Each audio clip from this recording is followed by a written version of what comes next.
When the days grow shorter and frost begins to glaze the edges of your garden, it's easy to assume the growing season is over. Many gardeners hang up their tools in November, waiting for spring to return. But here's the truth. November is one of the most powerful months for shaping next year's harvest. What you do now determines how healthy, fertile, and productive your soil will be when the first seeds touch it in spring. During this quiet season, your garden enters a natural pause, not a death, but a rest. Beneath the surface, countless soil organisms are still at work, breaking down organic matter and building structure. If you give them the right conditions, moisture, cover, and nutrients, they'll transform tired soil into a living ecosystem ready to burst with life once temperatures rise again. Preparing your beds in November isn't just about cleaning up. It's about working with nature's rhythm. The soil is still warm enough for microbial activity, yet cool enough to prevent weeds from taking over.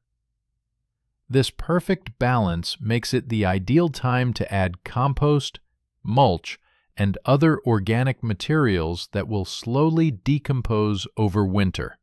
It's also a moment to reflect and plan, to observe which crops thrived, which struggled, and how your layout can evolve next season.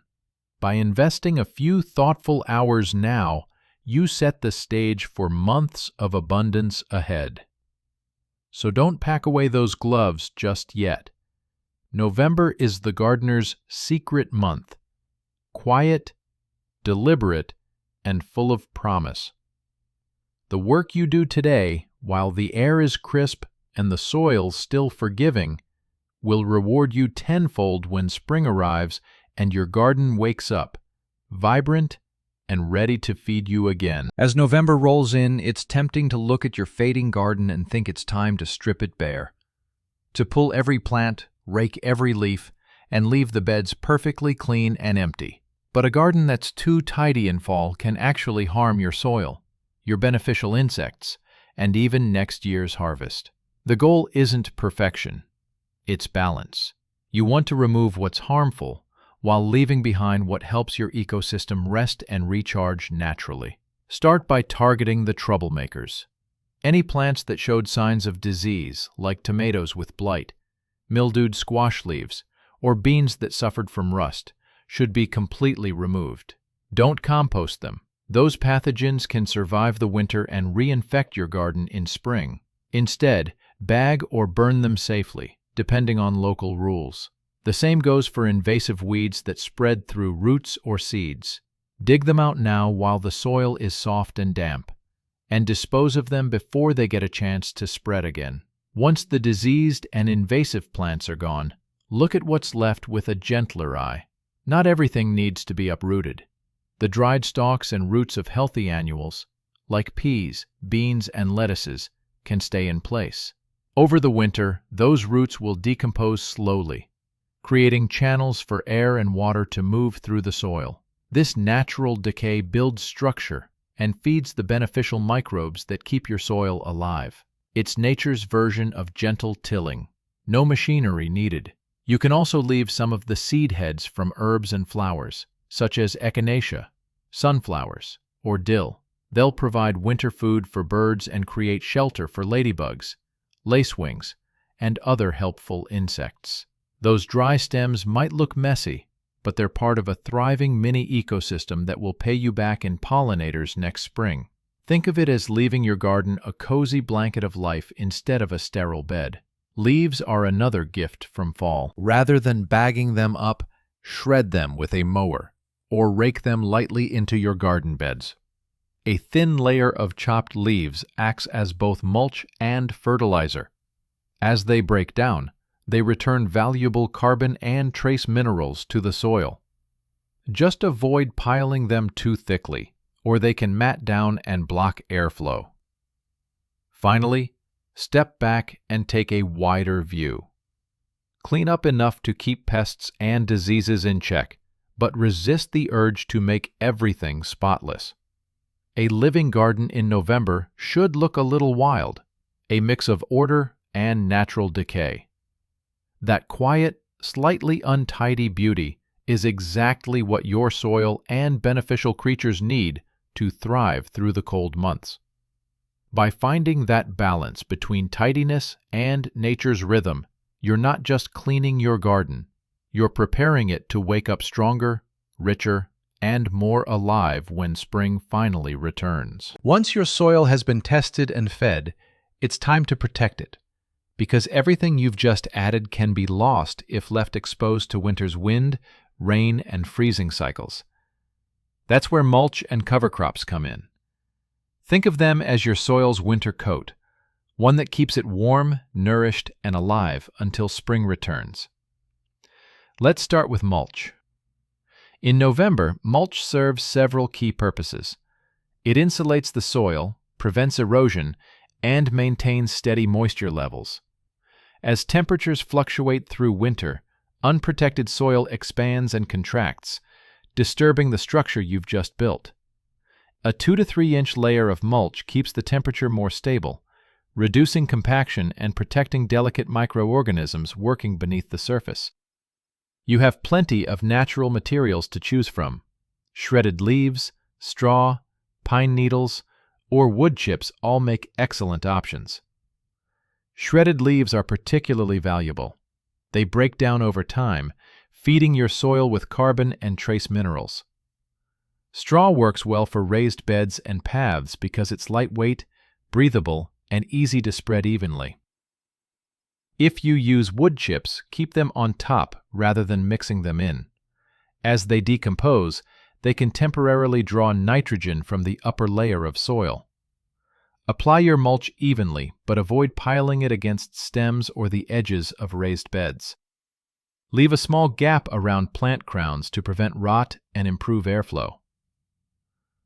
Over the next few months, your mulch will settle and start to decompose, transforming into rich humus that enhances soil texture and fertility. Now, if you'd like to take it a step further, consider sowing a cover crop instead of, or in addition to, mulching. Cover crops are living plants grown specifically to protect and enrich the soil during the off-season.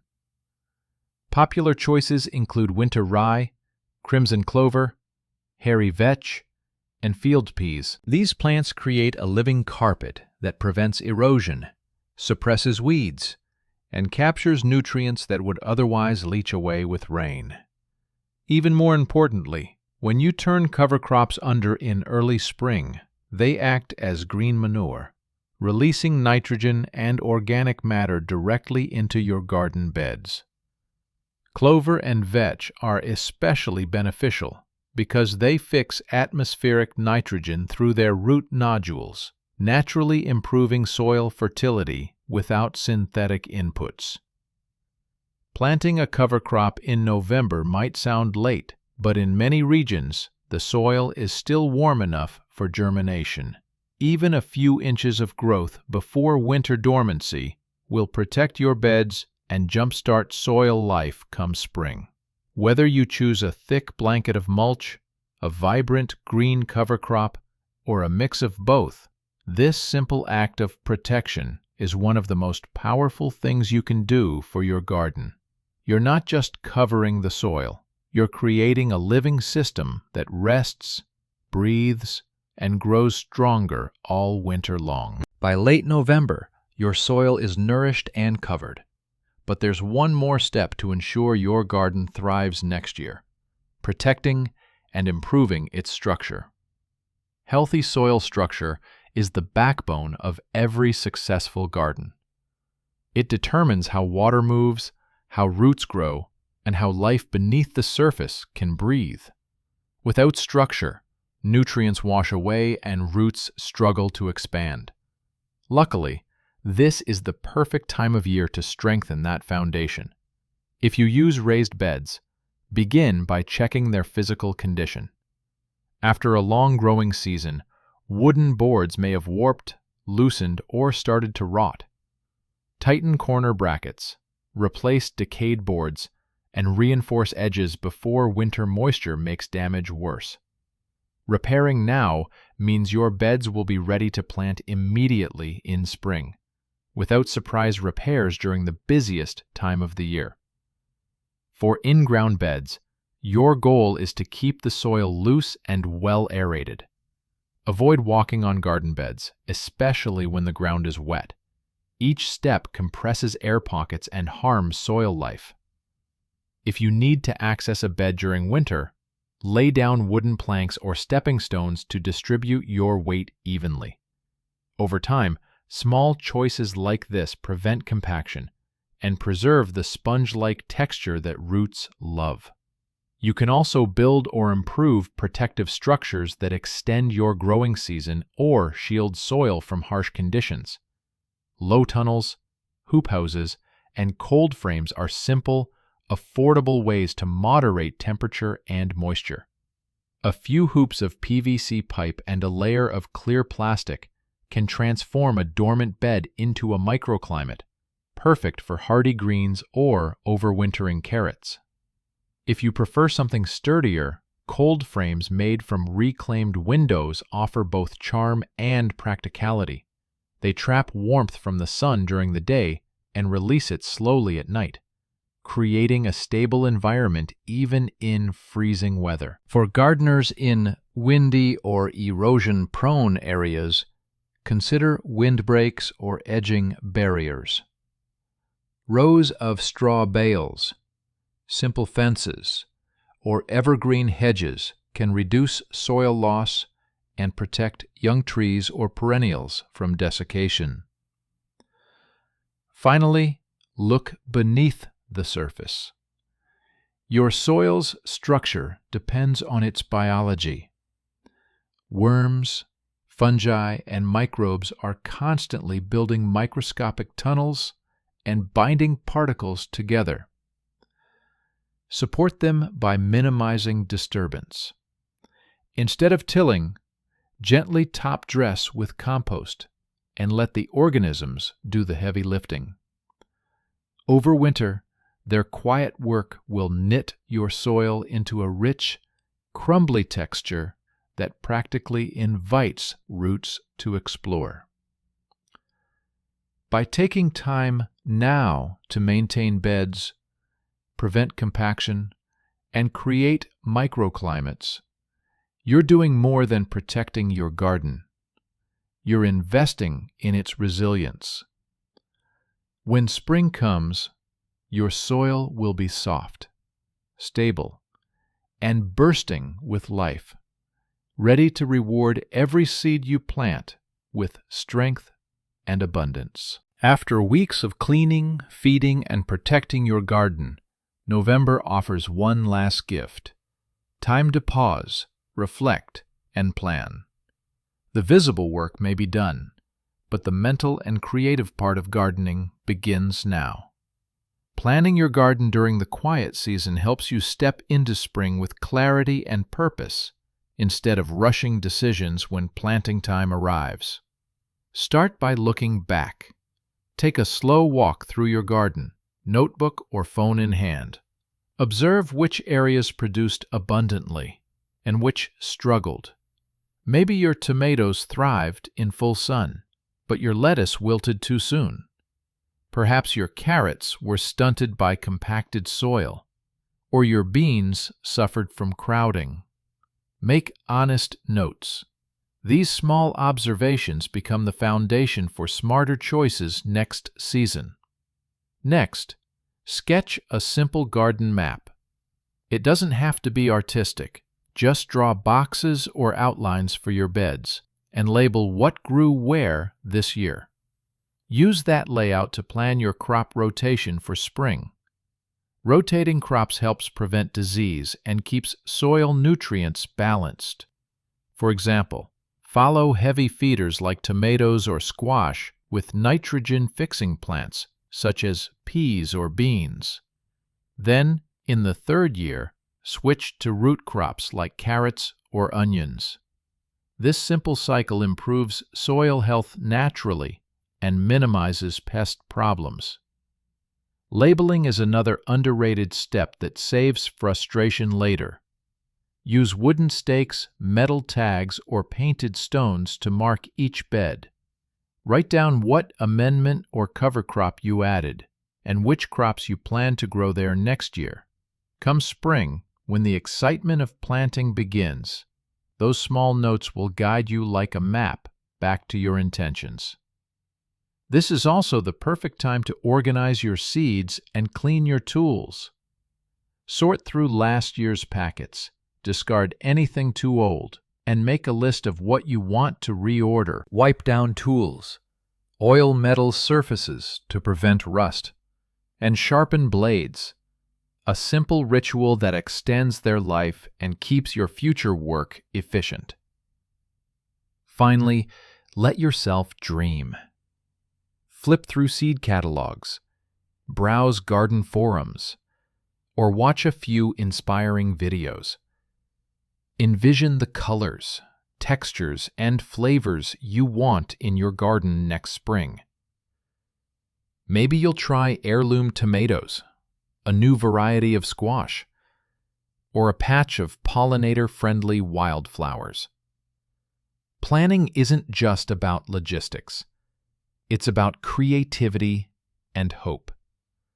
Gardening in November reminds us that rest and reflection are part of growth. The beds may look quiet now, but the work you've done and the dreams you're planting today will soon awaken in a burst of green and abundance. Take a deep breath. Look over your resting soil and know that you've already begun next year's harvest. As November comes to an end, your garden might look still and quiet, but beneath the surface, life is already working its magic.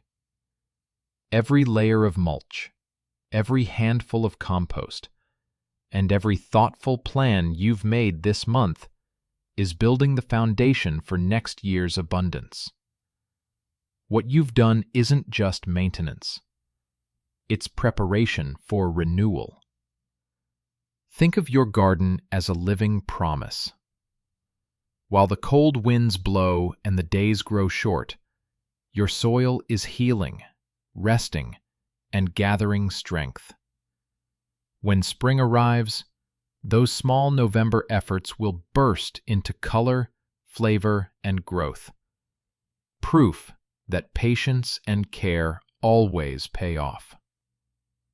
Take one last walk through your garden. Feel the stillness, the crisp air, and the quiet satisfaction of a season well finished. You've cleaned wisely, fed deeply, protected carefully, and dreamed boldly.